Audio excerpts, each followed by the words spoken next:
안녕하세요. 10분 불교 수업의 문진건입니다. 오늘 질문을 한번 읽어보겠습니다. 반야심경에 색적시공 공적시색이란 말이 나오는데 공이 뭔가요? 영어로 공을 emptiness라고 하고 한자로 빌공자를 쓰는데 비어있다는 말을 왜 할까요? 예, 반야심경에 보시면 색적시공 공적시색 이렇게 문구가 나옵니다. 그 간단하게 이야기하면 물질이 비어있고 비어있음이 물질 세계다, 뭐 이런 뜻입니다. 우리 세상은 비어있고 그 비어있음이 곧 우리의 세상이다. 되게 어려운 내용입니다. 그죠? 그리고 이 공이란 뜻을 자꾸 쓰는데 공은 비어있다는 뜻 맞습니다. 그 비어있다는 뜻을 우리 삼라 만상이 비어있다라고 이렇게 이야기를 하고 있습니다. 불교에서는 이 불교 학자들도 마찬가지고 이 공에 대해서 이야기를 하면서 결국 공이 뭐냐 이렇게 하면 만물에 내재되어 있는 본성이다 이렇게 이야기하거든요. 온 삼라 만상에 내재되어 있는 세상의 속성 또는 사물의 본성이다 이렇게 이야기합니다. 너무 어렵죠? 좀 더 쉽게 이야기해 볼게요. 붓다께서 제자들에게 이렇게 말씀하셨습니다. 세상을 비어 있음으로 관찰해라. 나와 나의 것이 비어 있다고 관찰해라. 세상을 비어 있음으로 관찰해라고 하는 겁니다. 명상을 할 때 세상을 비어 있음으로 관찰해라. 또 나의 것, 나 이것이 비어 있다고 관찰해라. 이게 무슨 말이에요? 우리 저기 산에 가면 바위가 있는데 그 바위 속은 꽉 차 있어요. 꽉 차 있는 걸 어떻게 비어 있다고 볼 수 있습니까? 그리고 지금 제 앞에 사과가 놓여 있는데 이 사과도 제가 힘이 없어서 쪼개지 못하지만 이 사과도 꽉 차 있을 겁니다. 꽉 차 있습니다. 근데 이걸 어떻게 비어 있다고 볼 수 있습니까? 우리가 비어 있다라고 쓰는 말은 비유법입니다. 정말로 속이 비어 있다는 게 아니고 본성이 있지 않다라는 겁니다. 실체가 없다라는 겁니다. 우리가 사과를 이야기할 때 이 사과 속에 또는 사과 안에 변하지 않는 실체, 변하지 않는 본성이 있지 않다. 그 말을 비어 있다라고 표현합니다. 조금 이해가 되십니까?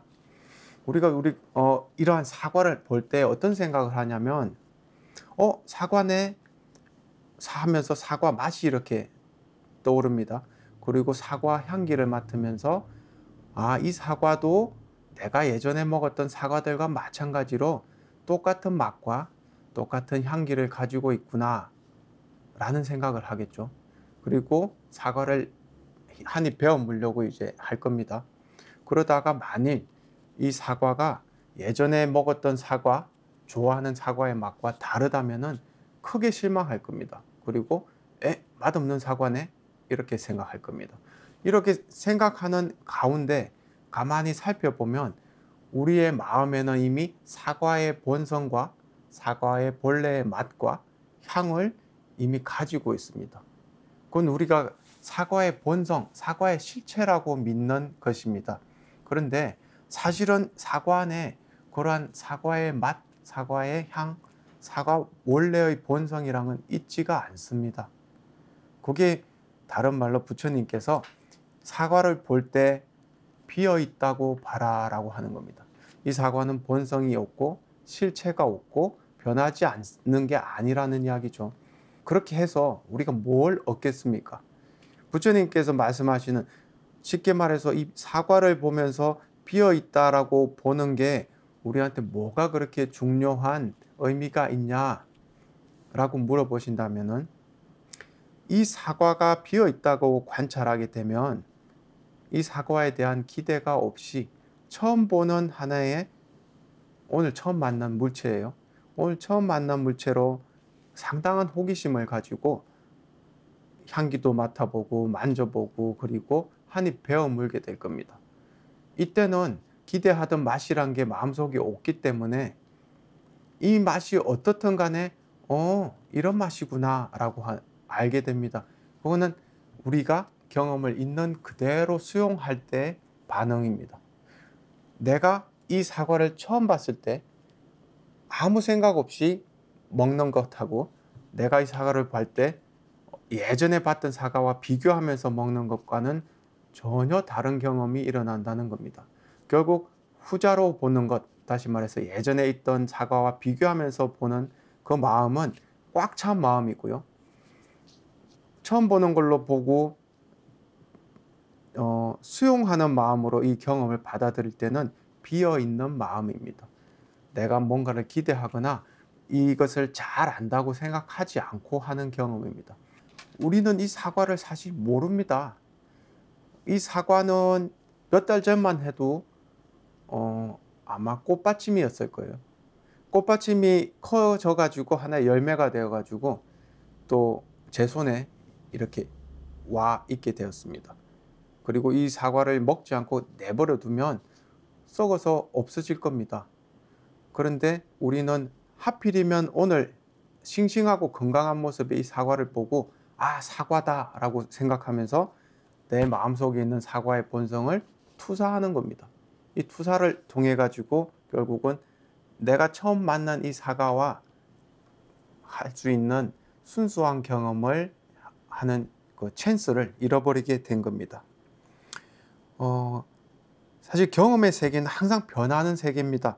경험하는 것이 그 본성이 순간순간 변하는 것인데 우리 눈에 포착되는 순간 우리는 그것에 우리의 마음의 세계를 더 씌웁니다. 우리 마음속에 있는 사물들은 항상 그대로 잘 유지되고 있는 이상적인 모습을 하고 있습니다. 그럼 결국은 우리가 처음 보는 사물을 우리가 가지고 있는 이상적인 모습에다가 빗대어 가지고 경험을 하고 있는 겁니다. 그래서 우리의 일상이 풍부하고 즐거워지기 위해서는 이 마음속의 것을 더 씌우는 경향, 그러니까 마음속의 것을 더 씌우는 경향을 없애야 할 필요가 있습니다. 공이란 말은 결국은 내 마음속에 말과 생각, 선입견을 비우라는 뜻입니다. 그게 바로 공의 뜻입니다. 공은 만물에 내재하는 초월적 본성이다. 아까 제일 처음에 이야기를 해드렸어요. 결국 만물은 원인과 조건에 따라 생겨나고 조건이 변함에 따라 그것도 변합니다. 이 사과도 그걸 유지하는 조건이 변함에 따라 변하게 되어 있습니다. 결국 공은 비어 있다라는 걸 이야기하고 또 다른 한편으로 변화한다라는 것을 상징합니다. 변화한다는 것, 상징한다는 것은 세상에 결정적인 게 아무것도 없다는 것입니다. 제가 일전에 누군가로부터 어떤 나쁜 소식을 들어가지고 굉장히 놀란 경험이 있습니다. 너무나 절망적인 소식이어서 제가 그때 순간적으로 정신을 차리면서 이것은 공이다라고 생각했습니다. 다시 말해서 지금 내가 받은 이 소식은 결정적인 게 아니고 변하고 있는 과정에서 잠깐 받은 이야기입니다. 그 이야기를 그 생각을 했더니 마음이 약간 진정이 되어서 다시 바라볼 수 있었습니다. 그 사건을 다시 바라보니까 대책들이 있다는 것을 알 수 있었습니다. 결국 공은 여러분들이 순간순간 겪는 일상생활에서 겪는 여러 가지 일들을 고정화시키지 마시고 고정적인 것으로 보지 마시고 언제든지 변화의 과정 속에 있다는 걸 알고 계시도록 돕는 좋은 사상이라고 생각할 수 있습니다. 너무 절망적인 일이 일어났을 때 그것을 이제 끝났구나, 그게 아닙니다. 변화의 과정에 있는 일이니까 얼마든지 좋은 방향으로도 갈 수 있습니다. 또 너무 좋은 일이 일어났구나, 너무 기뻐하실 것 없습니다. 그것도 또한 변하기 마련입니다. 결국 공은 변화를 상징하는 거고 우리의 마음을 비우라는 뜻입니다. 오늘은 공이란 무엇인가, 색적 시공, 공적 시세계에 나오는 공이 어떤 뜻인가를 알아보는 시간이었습니다. 색은 우리 삼라만상을 이야기합니다. 삼라만상은 속이 본성이 있는 게 아니라 여러 가지 인연화합이 되어서 조건화되어 있는 상태다라는 뜻으로 비어 있다라는 비유를 쓰고 있습니다.